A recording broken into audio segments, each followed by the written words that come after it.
ഒരു മനോഹരമായ വേനൽക്കാലം. പുൽച്ചാടി പാട്ടുപാടിയും കളിച്ചും തുള്ളിയും സമയം കളയുമായിരുന്നു. അപ്പോൾ ഒരു ഉറുമ്പ് വിയർത്ത് കഷ്ടപ്പെട്ട് ആഹാരം ശേഖരിക്കുന്നത് അവൻ കണ്ടു. പുൽച്ചാടി ഉറുമ്പിനെ കളിയാക്കി. എന്തിനാ ഉറുമ്പ് ഇങ്ങനെ കഷ്ടപ്പെടുന്നത്?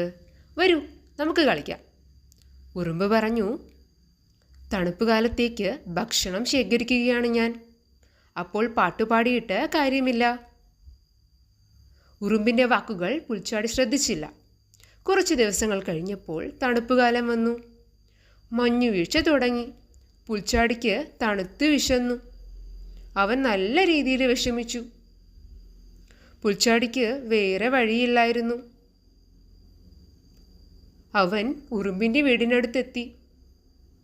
ഉറുമ്പിൻ്റെ വീട് ധാന്യങ്ങൾ കൊണ്ട് നിറഞ്ഞിരുന്നു. ഉറുമ്പ് അവിടെ സുഖമായി വസിച്ചിരുന്നു. പുൽച്ചാടിക്ക് ഭക്ഷണം നൽകിയ ശേഷം ഉറുമ്പ് പറഞ്ഞു, വേനൽക്കാലത്ത് നീ പാട്ടുപാടുകയായിരുന്നു. ഇപ്പോൾ തണുപ്പുകാലമാണ്. ഇനിയും പാട്ടുപാടിയിട്ട് കാര്യമില്ല.